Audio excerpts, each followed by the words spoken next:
ආයුබෝවන් ආදරණීය දුවල පුතාලා හැමෝටම ඔන්න අද මම ඔයාලට ලස්සන කතන්දරයක් කියලා දෙනවා. මේ කතන්දරය අහගෙන ඉඳලා මම අහන ප්‍රශ්නවලට ඔයාලා උත්තර දෙන්න ඕනි. හරි. දැන් මම ඔයාලට කියන්නම්කෝ කතන්දරේ නම. කතන්දරේ නම තමයි පුතේ පාට පාට සමනල්ලු. ඔන්න ඉතින් රන්දි කියලා පුංචි ගැහැණු ළමයෙක් හිටියා. එයා හරිම ලස්සනයි. රෝස මලක් වගේ. රන්දි සමනලුන්ට හරිම ආසයි. හැම වෙලාවකම සමනලුන්ගේ චිත්‍ර අඳිනවා, සමනලු හදනවා, ඒවා බිත්තිවල අලවනවා, එල්ලනවා.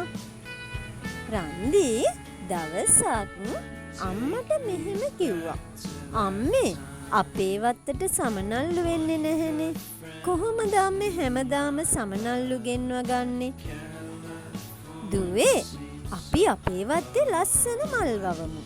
ඒ ගස්වල මල් පිපුනම මල් පැණි බොන්න සමනල්ලු රෑන් රෑන් ඒවි. හෙට තාත්තට නිවාඩු දවසක්නේ.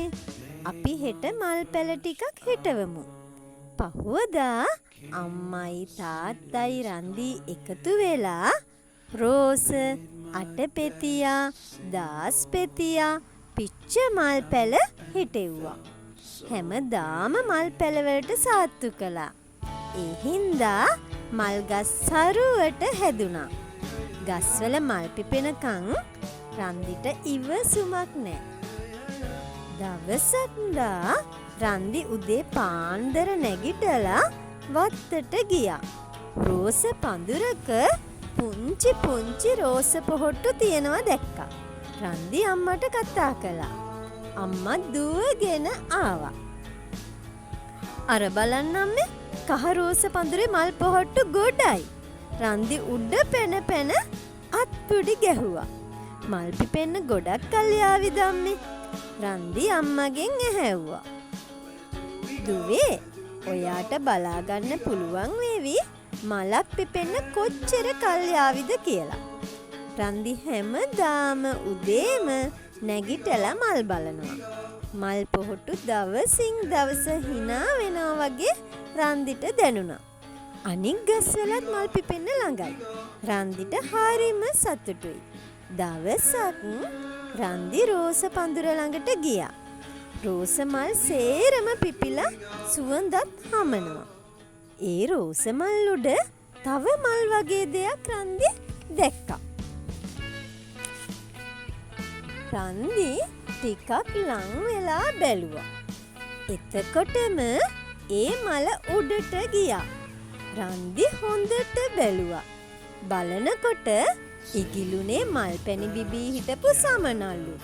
රන්දි අම්මට කතා කළා. අම්මේ සමනල්ලු ඇවිත්. රන්දි සතුටින් කෑ ගැහුවා. දුවේ සමනල්ලු අපි ඉන්නකොට පැණි බොන්න බය ඇති. කරදරයක් වේවි කියලා.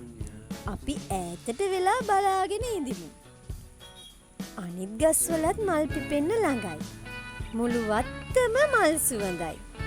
පාට පාට සමනල රෑන් රන්දිගේ වත්තට ආවා.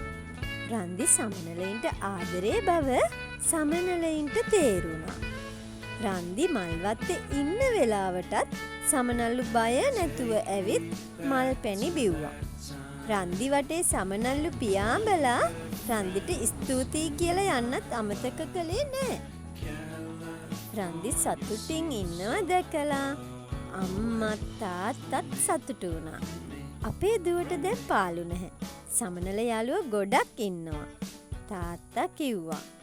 ගෙදර හැමෝටම හරිම සතුටුයි. ඉතින් දැන් ඔයාලා මං කියලා දීපු කතන්දරේ අහගෙන හිටියානේ. දැන් ඔන්න මම අහන ප්‍රශ්නවලට උත්තර දෙන්න ඕනි. ඔන්න ඉතින් මම ඔයාලගෙන් අහන පළවෙනි ප්‍රශ්නය. රන්දි කැමතිම සතා කවුද? රන්දි කැමතිම සතා කවුරුද? කවුද පුතේ? රන්දි කැමතිම සතා තමයි සමනලයා. එහෙනම් දැන් ඔයාලගෙන් මම අහන ඊළඟ ප්‍රශ්නය. මල් පැල හිටවන්න එකතු වුණේ කවුරුද? මල් පැල හිටවන්න එකතු වුණේ කවුද?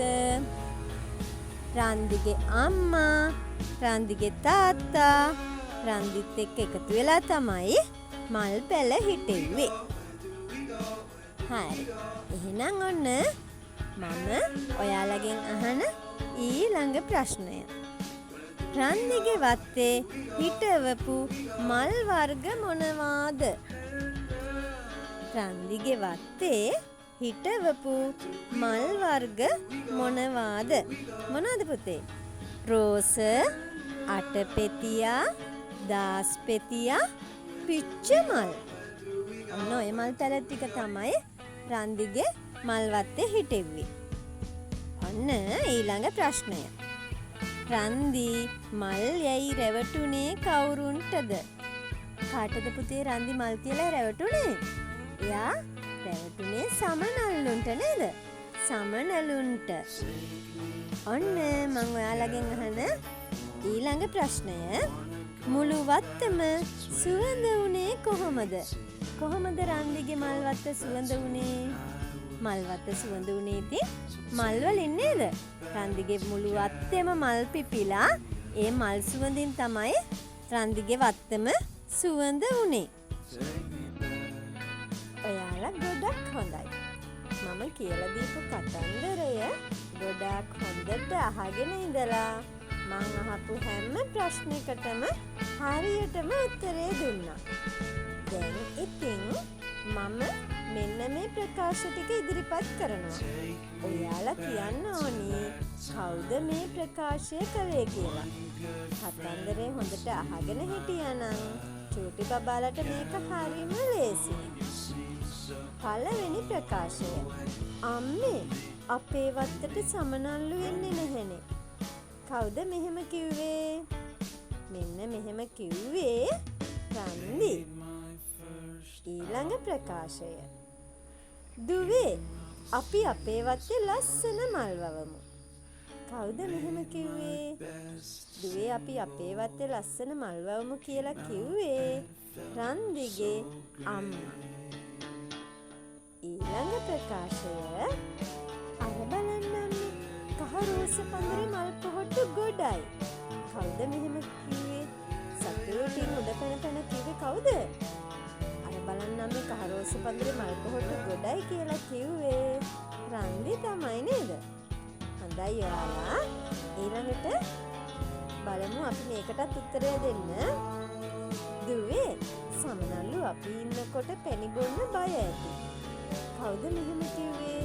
දුවේ අපි ඉන්නකොට සමනල්ලු පැණි බොන්න බය ඇති කියලා කිව්වේ රන්දිගේ අම්මා. අවසාන ප්‍රකාශය. අපේ දුවට දැන් පාළු නැහැ. සමනල යාළුවෝ ගොඩක් ඉන්නවා. කවුද පුතේ මෙහෙම කිව්වේ? රන්දිගේ තාත්තා. රන්දිගේ තාත්තා තමයි අපේ දුවට දැන් පාළු නැහැ. සමනල යාළුවෝ ගොඩක් ඉන්නවා කියලා කිව්වේ. ඉතින් ඔයාලා ගොඩාක් හොඳට මං කියලා දීපු කතන්දරේ අහගෙන ඉඳලා මං අහපු හැම ප්‍රශ්නයකටම හරියටම උත්තරය දුන්නා. එහෙනම් මං ආයෙත් දවසක ලස්සන කතන්දරයක් අරගෙන එන්නම්. එතකන් ඔයාලා හැමෝටම බුදු සරණයි. පරිස්සමට ඉන්න.